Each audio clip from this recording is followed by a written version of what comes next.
बेटा अस्सलाम वालेकुम।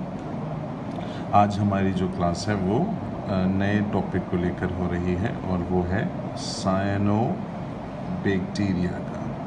ठीक है, और इसका दूसरा जो नाम है वो है ब्लू ग्रीन अल्जी।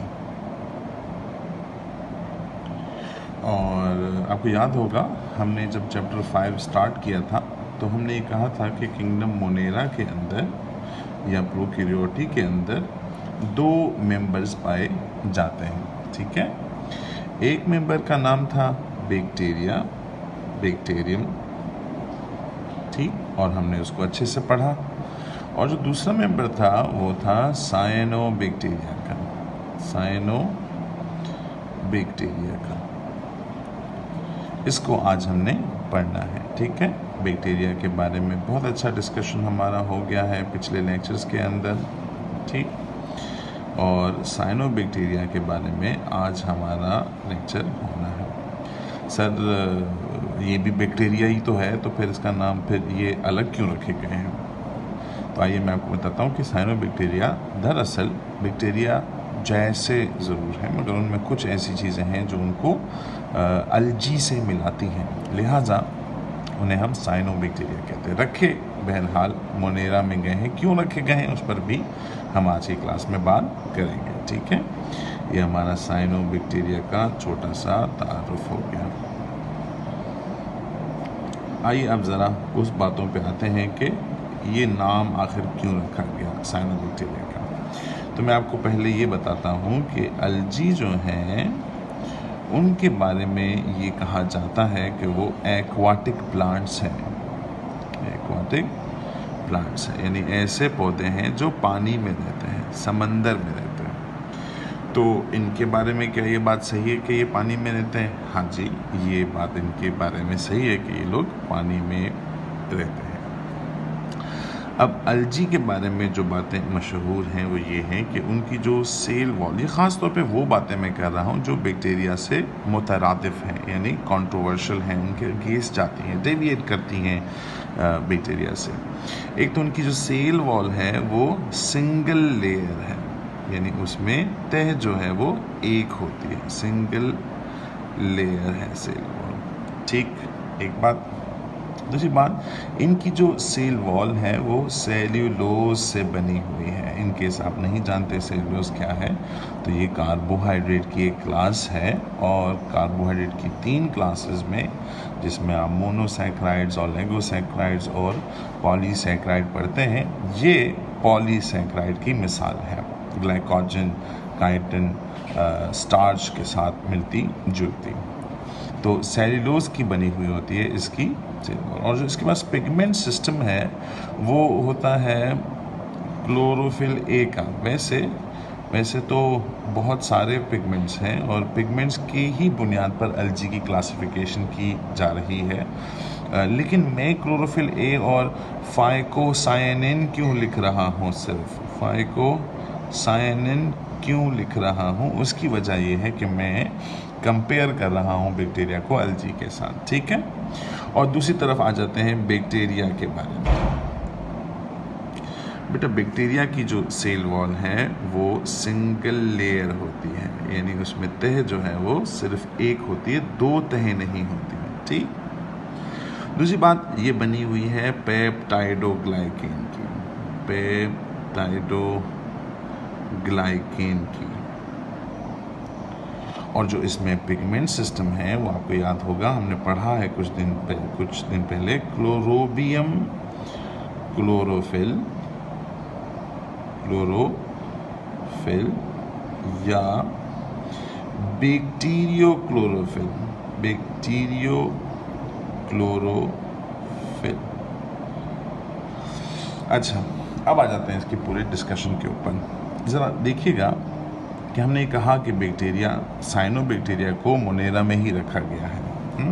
तो आप पूछेंगे सर क्यों रखा गया है? तो उसकी वजह जो इन दोनों के दरमियान, ये अल्जी नहीं, ब्लू ग्रीन अल्जी, ब्लू ग्रीन अल्जी, इसके दरमियान और इसके दरमियान फ़र्क जो आता है वो इन तीन बातों का, लेकिन जो सिमिलैरिटी है, जो कॉमन बात है, वो ये है कि इन दोनों का सेल जो है वो प्रोकैरियोटिक टाइप का सेल है। प्रोकैरियोटिक टाइप का सेल है ना। हमने इस पर बात की हुई है कि प्रोकैरियोटिक सेल क्या होते हैं। तो अगर इन दोनों में कॉमन बात यह है कि प्रोकैरियोटिक सेल है इनके अंदर, तो ठीक है कि इनको यहाँ पर रखा गया है मोनेरा, इसमें कोई गलती नहीं है। मोनेरा के सारे मेंबर्स जो हैं वो प्रोकैरियोटिक टाइप के हैं, तो इसलिए साइनोबैक्टीरिया को यहाँ पर रखा तो क्या, चलो ठीक है। लेकिन फिर अल्जी क्यों बोलते हैं इसको? तो अल्जी बोलने का जो मकसद है वो इसका ये है क्योंकि इनकी कुछ बातें जो हैं वो अल्जी से मिलती जुलती हैं। अब अल्जी क्या होते हैं? वो एक्वाटिक प्लांट्स होते हैं, उनके अंदर सेल वॉल सिंगल लेयर, ये मैं यहाँ सिंगल लिख दिया, यहाँ पर डबल लेयर है, ठीक है, डबल लेयर है, डबल लेयर होती है, ठीक है। और उनकी सेल वॉल सेल्यूलोज से बनी हुई होती है। क्लोरोफिल ए और फाइकोसाइनिन नाम के पिगमेंट्स इनके अंदर मौजूद होते हैं, ठीक है। तो इसका मतलब ये हुआ कि अगर इनको अल्जी कहा गया है तो वो इन बातों पे कहा गया होगा कि इनकी जो सेल वॉल है वो डबल लेयर है, वो सेल्यूलोज से बनी हुई है, और में जो पिगमेंट हैं वो क्लोरोफिल ए और फाइकोसाइनिन। क्या ये बात इसके लिए ठीक है, साइनोबैक्टीरिया के लिए, या ब्लू ग्रीन? हाँ, ये बातें ठीक हैं, जिस वजह से इन्हें ब्लू ग्रीन अल्जी कहना इम्पॉर्टेंट है, मतलब कह सकते हैं आप। क्यों? उनकी सेल वॉल डबल लेयर है, उनकी सेल्यूलोज की बनी हुई है, जबकि बैक्टीरिया की पेप्टाइडोग्लाइकेन की बनी हुई है। बैक्टीरिया में क्लोरोफिल क्लोरोबियम क्लोरोफिल है या बैक्टीरियो क्लोरोफिल है, ये कॉम्पोजिशन में ज़रा मुख्तलिफ है किससे, क्लोरोफिल ए से। बेटा क्लोरोफिल ए एक ऐसा पिगमेंट है जो ख़ास तौर पर अल्जी में पाया जाता है, या फिर आप प्लांट्स में कह लें इसको। तो ये इसका रिश्ता है अल्जी से और प्लांट से और बैक्टीरिया से। अब आपको शायद मेरी बात समझ में आ रही होगी। So the reason why they call it blue-green algae or first algae is because of having the cell wall that is double layer and that is made up of cellulose, and it has a pigment system that contains chlorophyll A and phycocyanin. Again, cyanin. Note on this, okay? Why is it called blue-green algae? Because I say that the leading chlorophyll was chlorophyll A, and the color of which is blue-green, is blue-green. So since it has that color, we call it blue-green. And since it has the properties similar to those that was of the algae, certainly we should call it blue-green algae. So this blue-green algae is more of a characteristic name rather than a specific name. They are not algae, by the way, but since they have some properties that resemble algae, this is why we call them algae. Why is it called bacteria then again, sir? Bacteria, because they have the prokaryotic cell, this is why they are called bacteria. Switch कर गया हूँ मैं English में, दोबारा उर्दू में आ जाता हूँ। So I hope मेरी बात आपको समझ में आ गई होगी कि साइनोबैक्टीरिया यानी ब्लू ग्रीन अल्जी वो दूसरे मेंबर हैं किंगडम मोनेरा के। और साइनो क्यों कहा जाता है? बेटा जहाँ भी लफ्ज़ साइनो का इस्तेमाल होगा, साइनो का इस्तेमाल होगा, इसका मतलब है ब्लू, ठीक। तो इस वजह से इसे साइनोबैक्टीरिया कहा जाता है। अब इसकी कुछ प्रॉपर्टीज़ हैं, या किताबों में लिखी हुई हैं, अक्सर किताब में लिखी हुई होती है, तो मैं इसको आज पढ़ लेता हूँ, ठीक है। बल्कि आप बुक से ही देख लें, मैं जल्दी जल्दी इसको बयान कर लेता हूँ, ठीक। जैसे सैलिएंट फीचर लिखा हुआ है ना, सैलिएंट फीचर्स।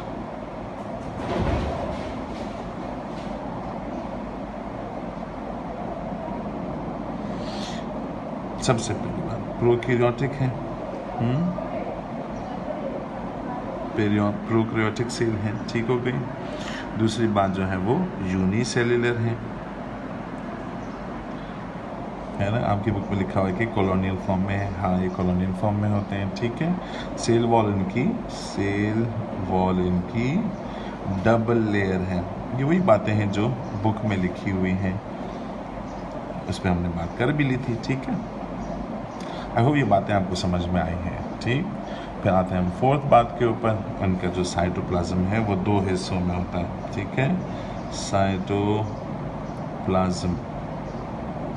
वो दो हिस्सों में है, एक आउटर रीजन और दूसरा जो है वो इनर रीजन है।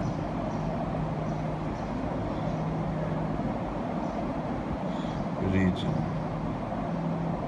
ठीक, ये है सेल और ये है उसका इनर रीजन। इसे सेंट्रोप्लाज्म कहा जाता है, सेंट्रोप्लाज्म कहा जाता है। बेटा बायोलॉजी में टर्म्स आपको याद रखनी होंगी, ये टर्म्स जो है वो बहुत ज़्यादा है बायो के अंदर। और इसको क्रोमोप्लाज्म कहा जाता है, क्रोमोप्लाज्म कहा जाता है। पेरिफेरल प्लाज्म भी कहते हैं इसको, क्रोमो इसलिए क्योंकि ये रंगीन होता है। तो आउटर कलर्ड और इनर ट्रांसपेरेंट, इसका नाम क्रोमोप्लाज्म, ठीक, और इसका नाम सेंट्रोप्लाज्म, ठीक हो गया। फिर ये फ्रेश वाटर, वैसे सारे अलजी मैरीन वाटर में रहते हैं, कुछ फ्रेश वाटर के भी हैं, यहाँ पर ये जो है सिर्फ और सिर्फ फ्रेश वाटर के अंदर रहते हैं, ठीक है। इन्हें फॉलिंग स्टार भी कहा जाता है, विल टॉक अबाउट दिस।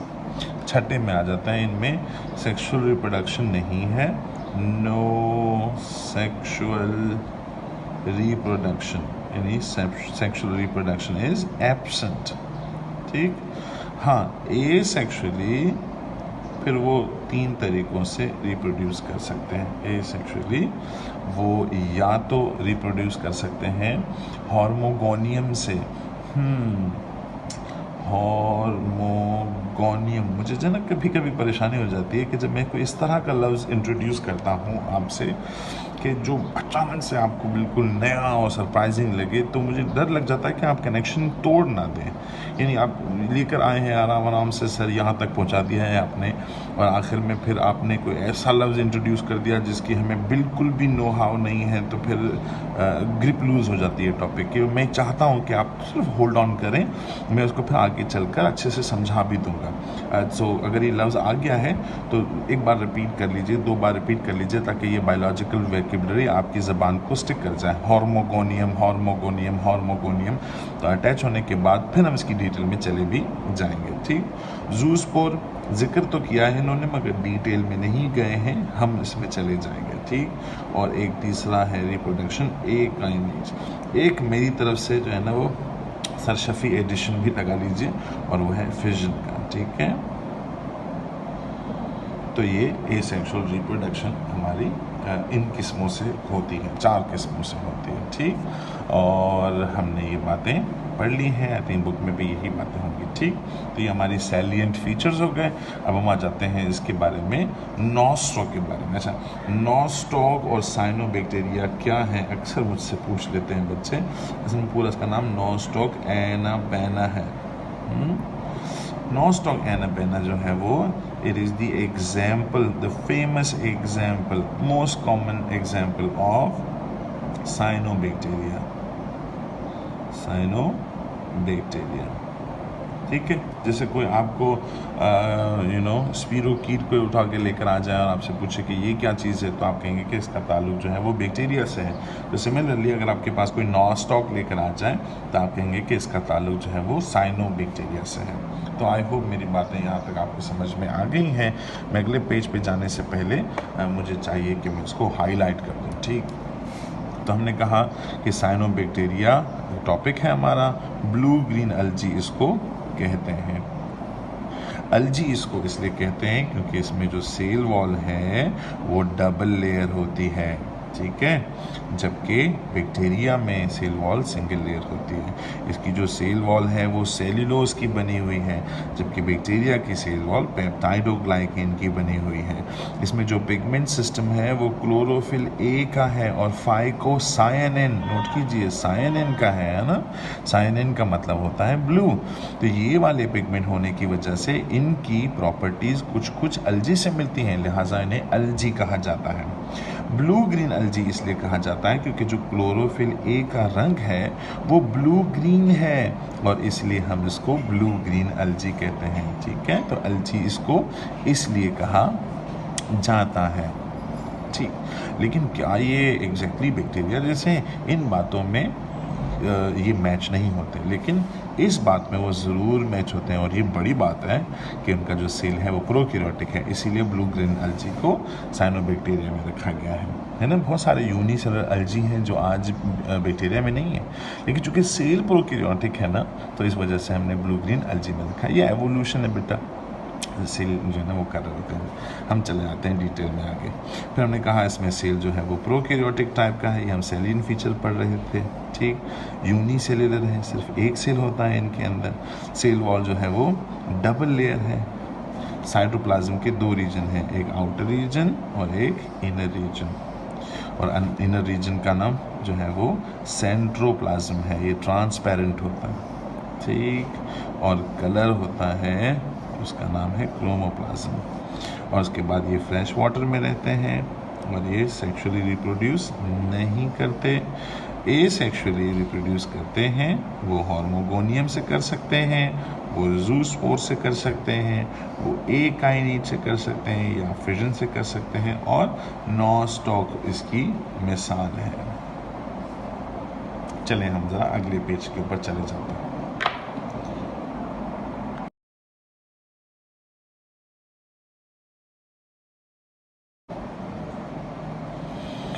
चलें तो अब हम ज़रा आगे चले आते हैं, और वो जो टॉपिक हमने पिछली बार लिखा था पिछले पेज पर, उसको हम डिटेल में देख लेते हैं, और वो है नॉस्टॉक का, ठीक। थोड़ी देर पहले मैंने कहा कि नॉस्टॉक जो है वो एक मेंबर है साइनोबैक्टीरिया का, और उसके बारे में आज हम डिटेल, पहले मैं इसको अलग से समझाने की कोशिश करता हूँ यहाँ पर, और फिर उसको बुलेट्स में मुझे अक्सर बच्चों ने कहा है कि सर वो बुलेट्स जो हैं वो आपकी बहुत ज़्यादा अच्छे से समझ में आ जाती हैं, तो मैं फिर इसलिए बुलेट्स में भी लिख देता हूँ। वो बातें असल में बुक की में है ना, बड़ी थियरी है, बहुत ज़्यादा थियरी को सेंटर पॉइंट्स में लिखना जो है वो नोट्स बनाना कहलाता है। मैं चाहता हूँ आप अपने नोट्स बनाया करें। नोट्स जो है ना वो वही होते हैं जो इंसान खुद बनाता है, लेकिन अगर आपको मेरे नोट्स अच्छे लगते हैं तो फिर मैं उनकी तस्वीर जो है या उनको PDF फॉर्मेट में भी इंशाल्लाह मैं आपको दे दूँगा, ठीक है। हम आ जाते हैं नॉस्टॉक के ऊपर। नॉस्टॉक की डिटेल के बारे में हम ऐसे जाते हैं कि नॉस्टॉक एक बैक्टीरिया वो ऐसे अकेला नहीं रहता है, वो इस तरीके से कॉलोनी के अंदर रहता है यूँ, और बीच में ज़रा से बड़े सेल होते हैं, इस तरह के सेल, और फिर इस तरह के छोटे छोटे ओवल या राउंडेड बॉल्स होते हैं। ये एक बॉल जो है वो नॉस्टॉक का मेंबर है। ये जो बीच में मास है इसे हम हीटेरोसिस्ट कहते हैं। नाम में ही बड़ा इंफॉर्मेशन हमारे लिए छुपा हुआ है बेटा। सिस्ट जो है वो किसी भी राउंडेड मास, राउंडेड बॉडीज़ को कहते हैं ना। इंटर वाले चैप्टर में आपने देखा होगा कि सिस्ट होती हैं, ओवरी में सिस्ट होती हैं, हमारी बॉडीज़ में सिस्ट बनती हैं, छोटी छोटी जो है ना वो नोड्यूल्स बनती हैं, तो ये भी उसी सिस्ट से निकला है सिस्ट। हीट्रो क्यों कहा गया है? क्योंकि बाकी जो सिस्ट हैं वो छोटी हैं, ये वाली सिस्ट ज़रा बड़ी है, तो ये हमारे पास एक सेल आ गया, कंपैरेटिवली लार्जर सेल। यहाँ लिख देते हैं कंपैरेटिवली लार्जर सेल। अच्छा, करता क्या है? ये नाइट्रोजन फिक्सेशन करता है, नाइट्रोजन फिक्सेशन करता है। ये जहन में रखिएगा बेटा कि जो एटमॉस्फेरिक नाइट्रोजन है उसको नाइट्रेट्स और नाइट्राइट्स में कन्वर्ट करने के प्रोसेस को हम नाइट्रोजन फिक्सेशन करते हैं, और वो इसका होता है। अच्छा, ये पूरी जो यूं करके इस तरह का, ये तो बड़े सेल नज़र आ रहे हैं ना, लेकिन ये बहुत छोटे छोटे सेल हैं, तो आपको माइक्रोस्कोप में ये धागे की तरह नज़र आते हैं, और नाम भी फिर हम लोगों ने धागों का रख दिया, इसको ट्रिकॉम कहते हैं, इसको ट्रिकॉम। और ये लफ्ज़ नया नहीं होना चाहिए आपके लिए, क्योंकि हमने जो पिछली क्लास में था, क्लासिफिकेशन पढ़ रहे थे बेस्ड ऑन द फ्लैजेला, उसमें हमने ये पढ़ा था कि ट्रिकस जो है उसके नाम पर, यानी एक बाल के नाम पर क्लासिफिकेशन है बैक्टीरिया की। अगर एक है फ्लैजिला है, फ्लैजिलम है, तो आप उसको मोनोट्रिकस कहते हैं।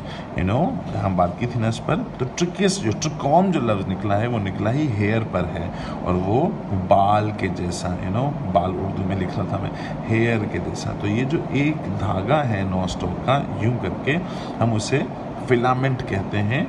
ये तो अंग्रेजी नाम हो गया फिलामेंट। फिलामेंट इज कॉल्ड ट्रिकॉम, ठीक है। या फिर बॉल ऑफ या फिलामेंट ऑफ बीड्स कह लें इसको। बीड्स मतलब ये जो तस्बीह के दाने होते हैं ना, उनको बीड्स कहा जाता है। तो इस तरह की ये ट्रिकॉम है। अच्छा, ये एक नहीं है, इस तरह के यूं करके धागे आपको एक नहीं बहुत सारे नज़र आते हैं यूं करके, क्योंकि वो कॉलोनी में रह रहे होते हैं। लेकिन फिर ये सारे बॉल जो हैं, इनको बाहर से ऐसे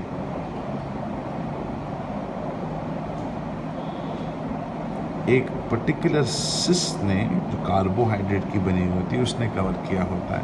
और इस पूरे मास को हम सीनोबियम कहते हैं। सीनोबियम कहते हैं।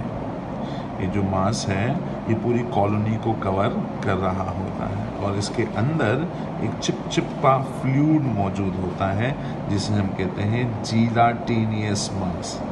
जीलाटिनियस मास या फिर फ्लूइड, मैं फ्लूइड लिख देता हूँ उसको। ठीक हो गया।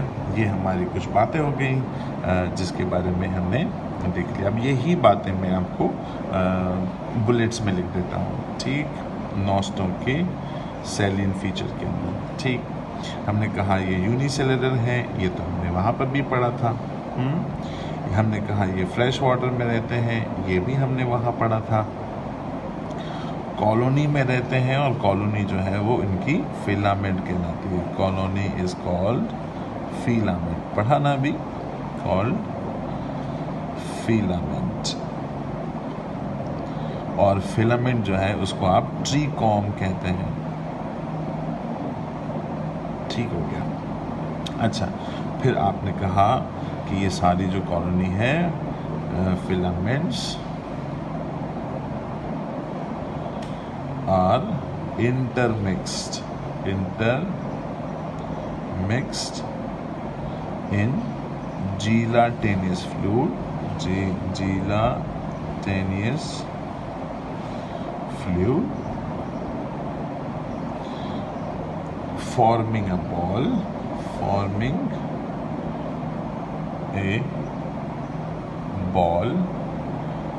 called synovium। ठीक हो गया।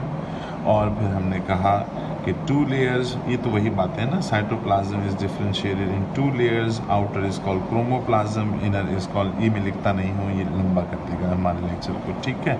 सेल वॉल सेलुलोज की बनी हुई होती है। पिगमेंट्स के बारे में चले आ जाते हैं। 2 पिगमेंट्स का तो जिक्र हमने किया था, 1 2, वो तो बड़े मशहूर थे। वो था क्लोरोफिल ए, और दूसरा था फाइकोसायनिन। बेटा फाइको का जहाँ भी टर्म आ जाए वो अल्जी के लिए, फाइकोलॉजी कहते हैं उसको, जो अल्जी का स्टडी है। तो फाइकोसायनिन खुद ही बता रहा है आपको, फाइको कि मैं अल्जी से हूँ, सायनिन कि मैं ब्लू कलर का हूँ। तो ये 2 हैं जो उसको ब्लू बनाते हैं।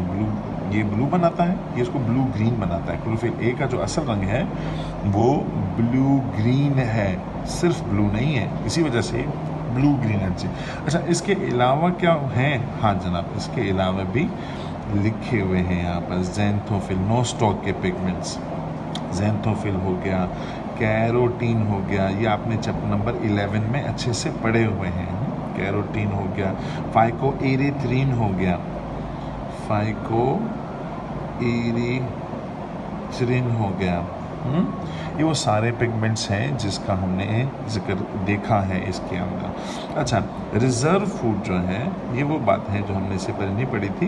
तो रिज़र्व फूड जो है इसका, वो स्टार्च की सूरत में से होता है, स्टार्च की सूरत में, मगर उसको फाइको फाइकोफाई-सी स्टार्च कहते हैं, फाइकोफाई-सी स्टार्च।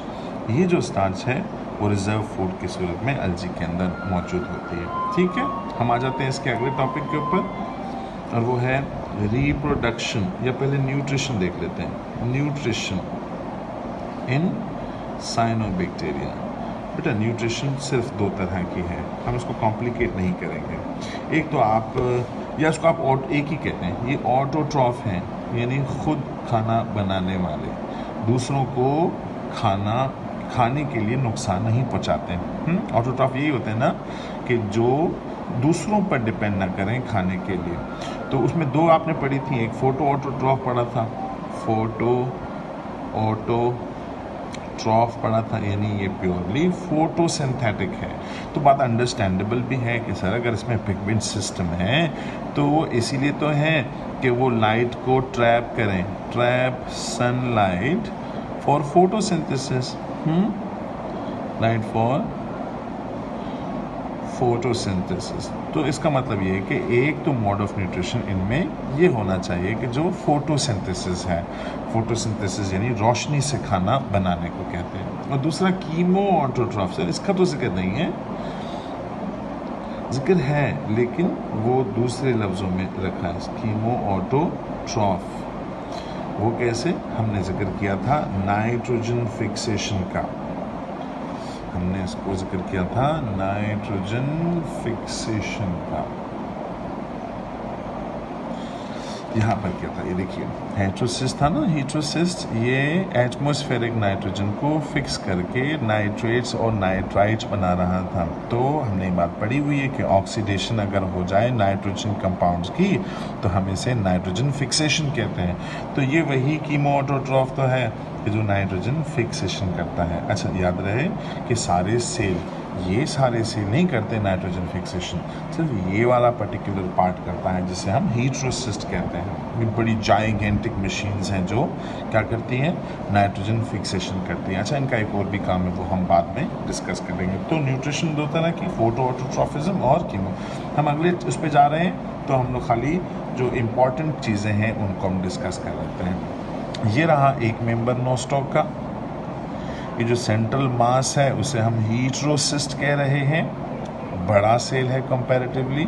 इस पूरी फिलामेंट को ट्रिकोम कहा जाता है, ठीक, ट्रिकोम हेयर के लिए इस्तेमाल हुआ। और ये जिलेटिनस फ्लूइड में मौजूद होती हैं ट्रिकोम, और एक इस मास को जो बाहर से इसको कवर करके बैठा है जिलेटिनस फ्लूइड को, उसे हम सीनोबियम कहते हैं, फॉलिंग स्टार्स भी कहते हैं। फॉलिंग स्टार्स ये आपको यहाँ पर आपकी बुक में नहीं मिलेगा, लेकिन आप कहीं और सर्च करें, सर्च क्या करें यार, जो किताब में लिखी हैं बातें वो उन चीज़ों पर ना जाएं। थोड़ा स्टडी करते हुए अगर आप रिसर्च करेंगे ना आपको बहुत अच्छा समझ में आ जाएगा। फिर हम आ गए थे यूनिसेलुलर के ऊपर। यूनिसेलुलर थे, फ्रेश वाटर थे, कॉलोनी में भी रह सकते थे, तो कॉलोनी का नाम ट्रिकोम है। फिलामेंट जो है वो इंटरमिक्स है किसमें, जिलेटिनस फ्लूइड के अंदर, और वो एक बॉल बनाते हैं जिसे सीनोबियम कहा जाता है। पिगमेंट्स कौन से हैं भाई, क्लोरोफिल ए है, फाइकोसाइनिन है, ज़ैंथोफिल है, कैरोटीन है और फाइकोइरिथ्रिन है। लाल कलर के, ऑरेंज कलर के, पीले कलर के और ब्लू कलर के, और ये ब्लू ग्रीन कलर के। ठीक, करते क्या है ये सनलाइट को ट्रैप करते हैं, पकड़ते हैं। उनका जो स्टोर्ड फूड है वो फाइकोफाई-सी स्टार्च कहलाती है। न्यूट्रिशन कितने किस्म की है, दो किस्म की, एक फोटो ऑटोट्रॉफिज्म यानी फोटोसिंथेसिस, और दूसरा कीमो ऑटोट्रॉफिज्म यानी कीमोसिंथेसिस।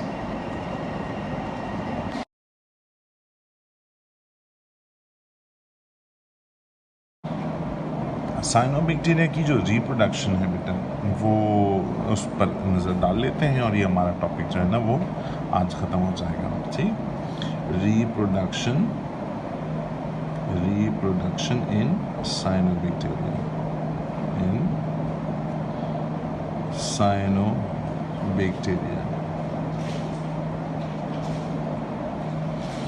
साइनोबैक्टीरिया के अंदर जो रिप्रोडक्शन है वो तो मैंने अभी थोड़ी देर पहले बताया कि वो 4 किस्म की है। अभी देख भी लेते हैं उनको दोबारा। हमने कहा फिजन मैं अपनी तरफ से लगा रहा हूँ, बुक में इसका जिक्र नहीं है, लेकिन आइडिया हो जाना चाहिए आपको कि बैक्टीरिया फिजन के अलावा कोई और प्रोसेस नहीं कर सकते। दूसरा जो है वो जिक्र था वो हॉर्मोगोनियम था। हॉर्मोगोनियम क्या है और इसका रिश्ता क्या है फिजन से, हम आज इसको देख लेते हैं। तीसरा जो है वो एकाइनीट है, एकाइनीट्स के ज़रिए है। चौथा जो है वो ज़ूस्पोर लिखा हुआ था, हम उसको आज देख लेते हैं। ज़ूस्पोर्स, ये वो 4 तरीके हैं, फिजन का है, हॉर्मोगोनियम का है, एकाइनीट्स का है और ज़ूस्पोर का है। और ये सारे के सारे एसेक्सुअल रिप्रोडक्शन के हैं, यानी साइनोबैक्टीरिया में और बैक्टीरिया में सेक्सुअल रिप्रोडक्शन तो होती ही नहीं है, तो ये सारे एसेक्सुअल रिप्रोडक्शन है। उम्मीद है आपको पता होगा कि ये सेक्सुअल रिप्रोडक्शन और एसेक्सुअल रिप्रोडक्शन क्या होता है। यहाँ पर इन्होंने सिर्फ 2 का जिक्र किया है, एक हॉर्मोगोनियम का और एक एकाइनेट्स का। तो असल में जो रिप्रोडक्शन हो रही है वो हॉर्मोगोनियम के ज़रिए ही हो रही है, और मैंने कहा था कि मैं आपको ये समझाऊंगा। बेटा हॉर्मोगोनियम जो है वो एक इंस्ट्रूमेंट का नाम है, जो बर्थडे पार्टीज़ में आपने देखा होगा कि लोग बजा रहे होते हैं ना। एक बड़ा हमारे यहाँ पेटी होती है, इस तरह का डब्बा होता है, हम बजा रहे होते हैं इसे बैठ कर ना, आपने देखा होगा।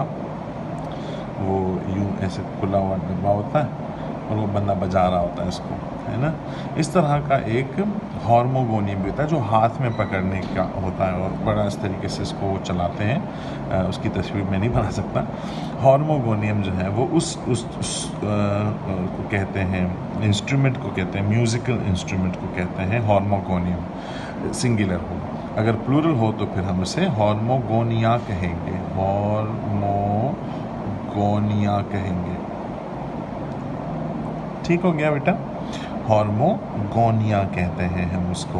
अच्छा, ये होता क्या है बेटा, जब भी फेवरेबल कंडीशन होती हैं और एसेक्सुअल रिप्रोडक्शन होने जा रही होती है बैक्टीरिया के अंदर, तो वो क्या करते हैं कि इस तरह के जो हमने जिक्र किया था कि नोस्टॉक के ओवल या राउंडेड बॉल जो हैं वो एक किस्म के एक मेंबर हैं नोस्टॉक के, ठीक है।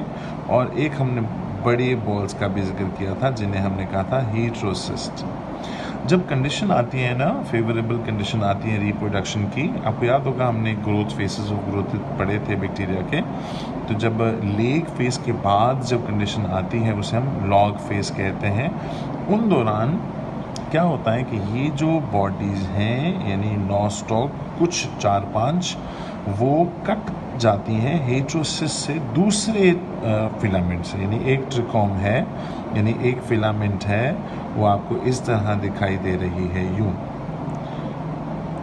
ये 2 हेट्रोसिस्ट हैं और एक जब वो यहाँ से यूं कट जाए ना, अलग हो जाए ये हिस्सा इसका, तो फिर 4-5 राउंडेड बॉल्स नोस्टॉक के और एक हेट्रोसिस अलग हो जाएगा। इस कटे हुए हिस्से को आप हॉर्मोगोनियम कहते हैं, हॉर्मोगोनियम कहते हैं। और इसका जो शक्ल है ना वो बिल्कुल वैसे ही होता है जैसे हॉर्मोगोनिया होता है। तो हॉर्मोगोनियम जो है वो इस चीज़ को कहा जाता है, छोटे से कुछ नोस्टॉक के बॉल्स और एक heterocyst. What is hormogonium? It's a structure formed during asexual reproduction. Asexual reproduction. This is called hormogonium. अच्छा, फिर क्या होता है सर? उसके बाद ये जो हिस्सा है वो अगली तरफ जो है बहुत सारे बॉल्स बनाना शुरू कर देता है, दोनों तरफ। बल्कि ये रहा हेट्रोसिस्ट और ये रहे वो पिछले बॉल्स, ठीक है। और अब इसने और भी बॉल्स बनाना शुरू कर दिया। अच्छा, ये जो बॉल्स बन रहे हैं वो बन रहे हैं फिजन के ज़रिए, इसलिए मैंने कहा था कि फिजन जो है वो इनका एक ज़रूर एसेक्सुअल रिप्रोडक्शन है, इसके बगैर हो नहीं सकता। तो हॉर्मोगोनियम तो इस हिस्से को कहा जाता है, फिर जो नए बॉल्स बनेंगे वो फिजन के ज़रिए, और इस तरीके से रिप्रोडक्शन होती है। कौन सी? Asexual reproduction. उम्मीद है आपको बात समझ में आ गई होगी, हॉर्मोगोनियम के ज़रिए। अच्छा, दूसरा जो है वो है ए काइनेट्स का नाम भी ऐसा अजीब है जो आपको बता रहा है कि ये किस तरह की रिप्रोडक्शन हो सकती है। दूसरी बात, ये रिप्रोडक्शन नहीं है बेटा, याद रहे जो स्पोर फॉर्मेशन होती है वो रिप्रोडक्शन नहीं कहलाती, वो आपको सिर्फ अनफेवरेबल कंडीशंस के दौरान बचाती है। तो जब कंडीशन अनफेवरेबल हो, ड्यूरिंग अनफेवरेबल कंडीशन, ऐसे हालात हों जिसमें आप अच्छे से ना हो, जैसे अभी हमारे पास अनफेवरेबल कंडीशंस हैं कोरोना वायरस की कंडीशंस, ऐसी सूरत हाल में जहाँ pH रिक्वायर्ड जो है वो मौजूद ना हो, टेम्परेचर रिक्वायर्ड मौजूद ना हो, केमिकल्स अराउंड मौजूद ना हो, रेडिएशंस हो, वो कंडीशन ऐसी हो कि जिसमें हम हैप्पीली हेल्दीली नहीं रह पा रहे, तो हम उनको अनफेवरेबल कंडीशंस कहते हैं। इस दौरान वो क्या करते हैं, अपनी बॉडी के अराउंड यानी इस बॉल के अराउंड बाहर से स्पोर बना लेते हैं, सही है, और उस स्पोर का नाम है ए काइना। ए का मतलब है नो, काइना मतलब मूवमेंट से लिखा है, काइनेमैटिक्स आप सुना होगा ना, काइना का मतलब है मूवमेंट, तो नो मूवमेंट यानी ये इनर्ट हो जाते हैं। और फिर मैं बता रहा हूँ बेटा कि ये जो है वो स्पोर फॉर्मेशन है, it's a method of protection, यहाँ लिख देता हूँ, मेथड ऑफ प्रोटेक्शन है, ना कि मेथड ऑफ प्रोटेक्शन है, ना कि मेथड ऑफ रिप्रोडक्शन। तो एक काइनेट्स। अच्छा, फिर वही स्पोर्स की बात आ जाती है। फिर स्पोर्स में दो हिस्से हैं, एक्सोस्पोरियम और एंडोस्पोरियम। ये क्या होते हैं? एंडोस्पोरियम। तो जो एक काइनेट इन्होंने बनाया था उसका जो बाहरी हिस्सा है उसको एक्सोस्पोरियम कहा जाता है, वो ज़रा डेंस है, और एक हल्का वाला एरिया है वो हमारा एंडोस्पोरियम कहलाता है। लेकिन ये एक्सोप्लाज्म जो हमने कहा था और सेंट्रोप्लाज्म कहा था, क्रोमोप्लाज्म और सेंट्रोप्लाज्म, ये वो चीज़ें नहीं हैं, ये स्पोर्स के हैं। तो जो एक्सोस्पोरियम है, समझ में आने वाली बात है कि वो आउटर है और एंडोस्पोरियम जो है वो इनर है। उम्मीद है ये बात आपको समझ। ये क्या है? ये अनफेवरेबल कंडीशन के दौरान सिस्ट बनाने के तरीके को हम एकाइनेट्स कहते हैं, और ये रिप्रोडक्शन नहीं है, ये जो है वो मेथड ऑफ प्रोटेक्शन है। और करते कौन है? वेजिटेटिव सेल्स करते हैं। साइनोबैक्टीरिया की इम्पोर्टेंस का छोटा सा टॉपिक है, उसमें मैं यहाँ पर इम्पोर्टेंस पे आ जाता हूँ। इम्पोर्टेंस ऑफ साइनोबैक्टीरिया, बेटा एटमॉस्फेरिक नाइट्रोजन को ये फिक्स करते हैं नाइट्रेट्स में और नाइट्राइट्स में, नाइट्रेट्स और नाइट्राइट्स, और ये इनका कमाल का काम है। क्यों काम है ये कमाल का? क्योंकि ये दोनों जो हैं वो फिर प्लांट को यूज़ में आती हैं, प्लांट्स को यूज़फुल फॉर प्लांट्स। नाइट्रोजन के जो कंपाउंड्स हैं वो प्लांट्स के लिए ऐसे हैं जैसे हमारे लिए बहुत यूनिक कार्बोहाइड्रेट हो गई ना।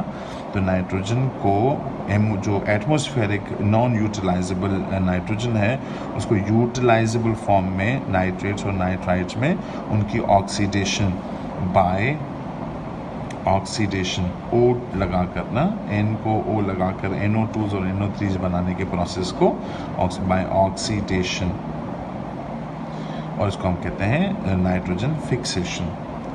इस प्रोसेस को कहा जाता है नाइट्रोजन फिक्सेशन। और नो स्टॉक एनाबेना इसकी मिसाल है, ये हमने कीमो ऑटोट्रॉफिज्म में पढ़ा भी।